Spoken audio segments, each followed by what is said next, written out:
information morning, 15 minutes after 7 o'clock.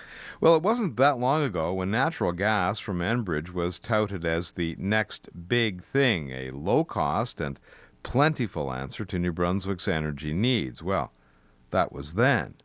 Now, some people at the Energy and Utilities Board hearings this week are starting to question the industry's survival, especially against competition from suppliers of oil and propane. Lawyer Heather Black of Fredericton is representing the public's interests at those hearings. She is New Brunswick's public intervener for the energy sector. Good morning. Welcome to the program. Good morning. Thanks for inviting me. Great to have you here. Let's look at some of the evidence coming out of the EUB hearings this week, and I'm just going to quote this line. Enbridge has attracted 80% fewer customers than planned since it began in New Brunswick, and last year stopped growing altogether. What do you think when you hear a statement like that? Well, I think it's important to look all the way back to the beginning of the franchise in New Brunswick, and that was in the late 90s, early 2000s. Right. And that's where everyone had those great expectations. And I think in some ways, right from the beginning, there was some difficulty. There was a balance of policy decisions at the time, from the government at the time, and all the way through the early period that made it a little more difficult for Enbridge to grow to the point where it needed to. Right. And when you build a utility from scratch, you need to build a utility that eventually is big enough, has a customer base that's big enough, and they can pay rates that are high enough to recover the cost so the utility stands on its own. Right. And there were some challenges to that right away with some policy decisions, and perhaps Enbridge was a little optimistic in its forecasts, given some of those policy challenges.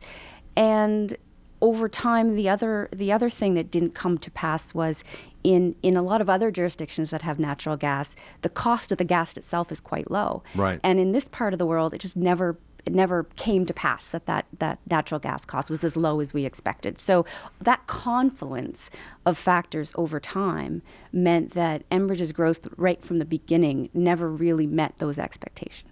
The way it was set up in that regulatory environment, was it set up to fail? Oh, I wouldn't say that. I think from the point of view of the folks at the time, it seemed quite reasonable. So you start off small. Right. You set rates in a way that allowed customers to only be charged a rate that was competitive against their alternatives. And this was meant to give them an incentive Right. to convert to natural gas. If the rates were always lower than electricity or oil, they would be prompted to convert. That's all sensible. It's just, nothing's perfect. No, hindsight's 2020, the confluence of the markets, and everybody thought they were doing the right thing at the time. It's just, nothing works out the way we want sometimes. I have heard some concern expressed, though, about how the big industrial customers were treated and what they were allowed to do in terms of how they bought their gas. Right. How significant a factor was that in where we are today? Well, I think it was one of, when I talk about policy decisions at the beginning of the franchise period, that's one of them. I don't think, I'm certainly not in a position to measure its impact against other factors, but one of the things that happened were large industrial customers that would have been necessary to anchor the system were allowed to bypass the system. And that made things a little challenging right from the beginning for Enbridge to build the public system, because then the public users, the rest of us, have to pay for the development of that system. Right. Okay, so let's say we were beginning the natural gas industry in New Brunswick today. What would you change about the structure to ensure that it does have a better chance at success? Well, I think what you just mentioned is a good starting point, is to ensure that there are enough limitations on large users' abilities to bypass the system and other ways for users who would be paying a lot into the system to not do that. I think you have to limit that right away. And I'm sure there's a balance there, from a complete prohibition to what went on in the early 2000s. I think there's probably a reasonable balance there to ensure that injection of money is put into the system so it can grow. I think the other thing is perhaps to set some rules around some conservative forecasts of growth, recognizing the state of the New Brunswick economy, the fact that there's not a burgeoning new marketing or manufacturing sector, commercial sectors, even new home builds, that kind of thing, Right. and to be realistic about that. Because letting the large industrial customers bypass the system, as you put it, that would have a profound effect on the bottom line. Right from the beginning, sure it does. Okay, so where does this leave customers in New Brunswick now who use natural gas? You use natural gas Yes. in your home. I use natural gas in my home. Are you and I going to have to be looking for alternate supplies of gas? I don't think so. I'm sure that folks who were following the hearing this week and heard some of the discussion during the hearing may have become concerned about that. But the reality is we're approaching the end of the current 20-year franchise period for Enbridge. It's hard to believe that much time has passed. Right. But in 2019, that contract between the government of New Brunswick and Enbridge comes to an end. Right. So at that point, sort of all bets are off. The deal can be renegotiated either with Enbridge or another bidder that comes in, or another system altogether. There's certainly ways and opportunities coming up in the next few years that the current players, Enbridge, the government, the regulator, all of us, can think of ways to make this a good deal for everyone. Based on what you've seen over the last several years, is it your belief that Enbridge, given all that it's done in terms of setting up the system, would walk away? I can't even begin to speculate on that. They've certainly made a significant investment in the province over time. And frankly, their shareholders have earned a return for that investment over time as well. I don't have any cause to believe that they would just walk away, or what their threshold would be. Okay, so when that contract expires, I mean, is it possible that the provincial government could put out a request for proposals for another company to come in and take over that? Sure, that's theoretically possible. It's hard to know. I guess the government at the time will have to make that decision, and Enbridge will be involved in that process as well, and the folks at the time will figure that out. Is it possible? And again, this borders on the realm of theoretical, but is it possible that in New Brunswick, the people who are selling propane could become the people who are selling natural gas? I'm talking about the Irving Company. Right, of course. And I guess I'm not sure about that. I mean, all bets are off. Anyone could come in and make a proposal. And if it's the right proposal for the province, then the government will probably look at it. So, yeah, there is a possibility that a new player could come in. Okay, so what would be the right thing for the government to do to protect current customers? Well, I think the right thing in any regulatory situation is balance. So the right thing to do would be to keep or create new rules that protect customers from two things. One, making sure their rates are still competitive and reasonable and just. Okay. And there are rules in place right now, and the regulator plays a big role in that as well. So that should continue moving forward. So price controls? I don't know about price controls, but just the same kind of regulatory framework that we have now.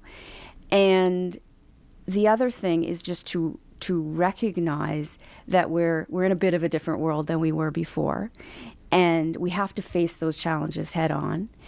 And the customer is the backbone of the entire system. It's a public utility system. It's meant for the public to benefit from. So we always have to have a system in place where the customer can not only benefit from the safe and reliable supply of gas in the Right. province at rates that are just and reasonable, and on the other hand, protect the viability of a system. If we're always going to have a system where a private investor comes in and sets up that system, it also has to be attractive for them as well. Okay, so what are the specific challenges you think government needs to address? Well, some of them are short term. It's hard. It's hard right now to see where that's going to end up in 3 years because, for instance, you talk about propane and propane competition. Well, those prices, propane prices, are very low right now, which Right. causes a significant competitive problem for Enbridge Gas New Brunswick. But those prices will rise again, probably sooner rather than later. So Okay. perhaps that's not something that we have to consider in the long term. However, general competitive price volatility is one thing that's always going to be there. And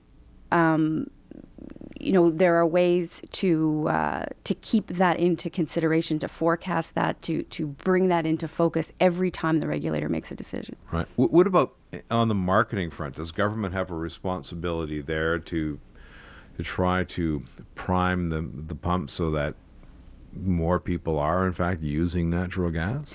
I don't know. I think that's everyone's responsibility somewhat. I mean, the government, you can see if you look back at the legislative changes over time, they've done a few things to try to spark that development in the industry. Years ago opened up the ability for Enbridge to actually sell the gas as opposed to some of the other gas marketers they looked back and said, well, the way we are doing it isn't conducive to developing the industry. They changed it. Right. In 2012, they made some legislative changes to impose through law those market-based rates I was talking about, where the savings are insured, trying to make sure that industry is sparked. So there is a role for government. There's also a role for the regulator to make sure that Enbridge is doing its part as well, controlling its costs, controlling its operating costs, that its shareholder is earning a return that's sensible when you consider the risk it's in when playing in this market. And there's a role for all of us to pay attention to these hearings, to ask the questions, to be concerned, and to make sure that we keep a natural gas system in the province. You know this business environment better than most. If the government were to put out a request for proposals, who are the viable players? How many viable players are there that would step up and say, yeah, we're interested in providing natural gas? Well, I don't have expertise in that area specifically, but I would expect there wouldn't be too many. There weren't all that many 20 years ago or 15 years ago. So I would think that it would be a fairly intimate set of negotiations. And the good thing about that is when you have a small number of players, you can tailor the deal a little more specifically to make it work for everyone. Right. I appreciate your time. Thanks so much for coming in. Well, thank you very much. It was my pleasure. Yeah, pleasure talking to you. Thank you. Heather Black is New Brunswick's public intervener with the Energy and Utilities Board. A couple of people have commented on the natural gas situation. Let me just go to Chris Eaton here. He says, we looked at gas for his home, I'm presuming. Cost and difficulty was too much for existing home compared to a heat pump system, so we didn't do it. Gas for residential users is easiest to add to new homes, and New Brunswick isn't growing. It makes it tough to get customers quickly. If you want to add your thoughts, please get in touch.